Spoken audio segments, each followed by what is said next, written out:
Hello and welcome back to another episode of Sermon Braindump. My name is Scott Dalen. I'm an ELCA pastor in Southwest Iowa, and I present these videos every week for a couple of different reasons. The first of which is just to take my brain out of the mode of background work over the course of the week and move into the process of actually writing and preparing the sermon that I will preach to my congregation for the weekend. That's the first reason. Second reason, just to allow you, the viewer who have come across this video for whatever reason brought you here today, to gain some different insight into the assigned text for the week. That's the second rule. And this week, like last week, there's a third rule. Because even though I'm not actually preaching this weekend, kind of like last weekend, I still want to present the video for you regular viewers out there to just gain a little insight. Now, this one will probably be shorter, as last week's was. Won't be as in-depth, probably won't be pointing in a general direction as to this is where my thoughts are pointing at this point, because, again, I'm not preaching, but that's okay. I like to jump in anyway. So this coming Sunday, which is December 17th, 2017, 12/17/17, which I think is kind of cool. This is the third Sunday of Advent. Advent is, of course, 4 Sundays leading up to Christmas. Now, this year is kind of an oddball. Normally, this Sunday would be the final Sunday of Advent, but the way the calendar happens to fall this time around is that Advent 4, or the 4th Sunday of Advent, will be on Christmas Eve. Now, technically, Advent's not over until Christmas Day on the 25th, so with the 24th still being a Sunday, that's the 4th Sunday of Advent. Several congregations, or many congregations that follow the liturgical calendar, have kind of jumped things ahead, so they will be wrapping up Advent with this coming Sunday. My congregation will not be. We will actually hit Advent 4, as they call it, or the 4th Sunday of Advent. The morning of the 24th of Christmas Eve, we'll have a kind of a regular, still Advent themed worship service, and then we'll do our Christmas Eve candlelight services later on in the day, like we normally do. So next week, you'll actually get a couple different videos from me, because I'll be preparing sermons for those two different things, for Advent 4 and for Christmas Eve. But that's getting ahead of myself. That's next week. We're still talking about this week. This particular week, which is, again, Advent 3, our gospel lesson comes out of John chapter 1, verses 6 through 8 and 19 through 28. Now, keep in mind, here in Advent, we are still looking forward to the coming Messiah. And there's a character, or a figure in all 4 Gospels who really fits that bill, and that is John the Baptist.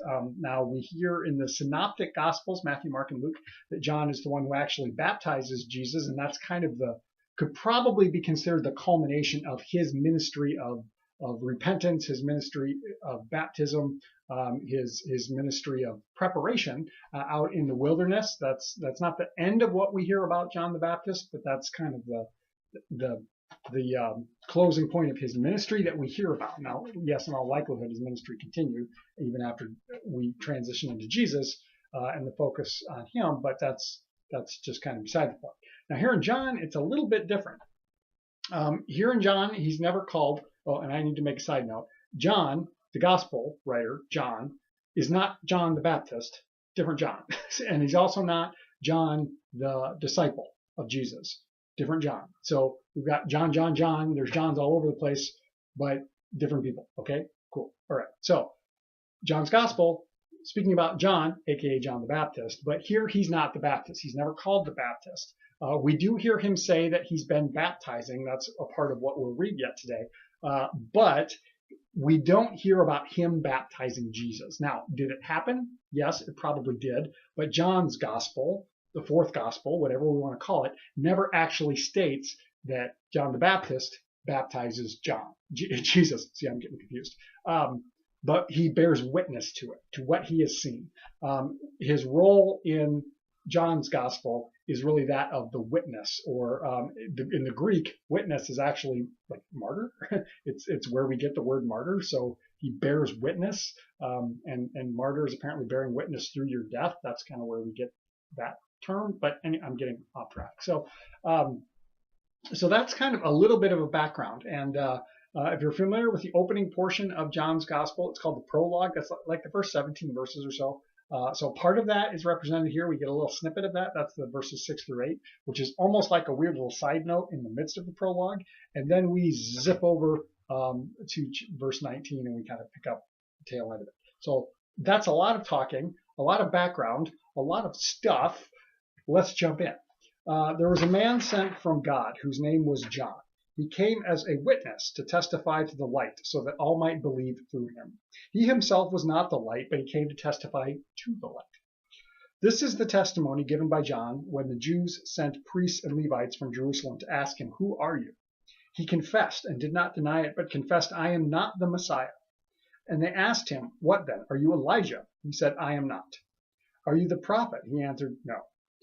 Then they said to him, "Who are you? Let us have an answer for those who sent us. What do you say about yourself?" He said, "I am the voice of the one crying out in the wilderness, make straight the way of the Lord, as the prophet Isaiah has said."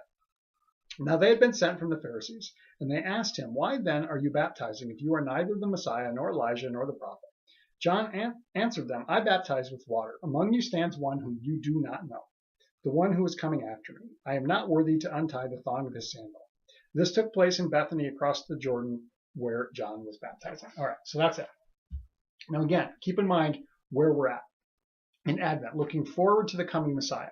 Now when we pick up here with John, we hear that there is one among you. So there's this reference to Jesus, even though Jesus is not called by name. There's one among you. So maybe Jesus is already there in the crowd.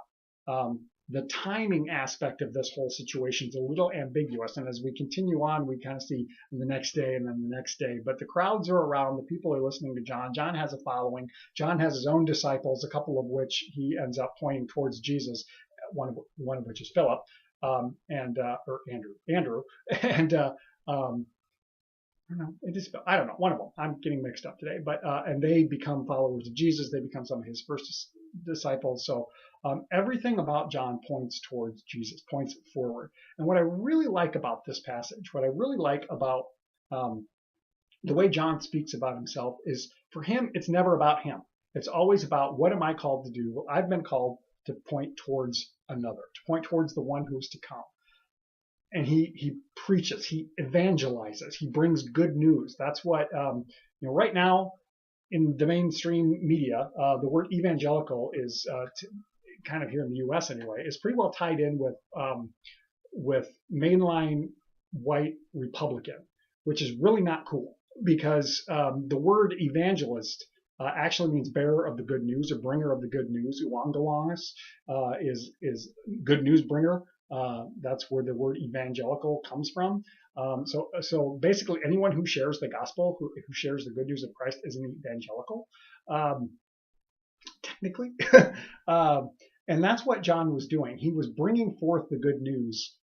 He was bearing witness to Christ even before Christ was on the scene. And I think that's kind of cool, but that's what he was set apart for. That's what he was called to do by God, to bear witness. But when the people ask him, because he's developing a following, he's out there in the wilderness, and people are coming out to see him, and they're like, there's something going on here. So when people ask him, "Who are you?" and they kind of ask, "Are you the one who is to come? Are you the Messiah?" And he's like, "Nope." The thing about John's identity is he knows who he is not. And what really catches my attention is the second one, when they ask him, "Are you Elijah?" and he says, "I am not." And in the Greek, and I'm a Greek nerd, so I go there. Within John's gospel, we hear a lot the phrase ego eimi, which literally means I am, and that's when Jesus says I am. So many different times in John's gospel, that's what he says. Well, John says I am not, or eimi ok, I think is what it is. My Greek is a little kooky there, but he literally is saying I am not. If Jesus is divine, if Jesus is God, which John's gospel tells us over and over and over and over again that he is, John knows who he is not. And for him, that is vital. That I am pointing to the one who is, I am not. That's not who I am. And that was a good reminder for me. I was pondering on this quite a bit, that as we go through the hustle and bustle of our busy lives, I think we have the tendency to break the first commandment a lot. The first commandment is, of course, I am the Lord your God. You shall have no other gods before me. And we, whether we mean to or not, have the tendency to put ourselves in that seat. But this is a reminder that all that we do as believers, all that we do as members of the body of Christ, is point to Christ, not us, to Christ. He is, I am not. That's the lesson that I learned from John here. Now, the important thing to remember about John is he wasn't a perfect guy. He was broken. He was flawed. We hear later, and I'm blanking as to if it's in John's gospel or if it's in one of the other ones, but even he begins to question when he's in prison before he's beheaded. Things don't end so well for John. But he sends some of his followers off to Jesus to ask the same question, like, we're hearing what you're doing, and are you the one who's to come, or should we look for another one? So even John was kind of like, had his moments of doubt.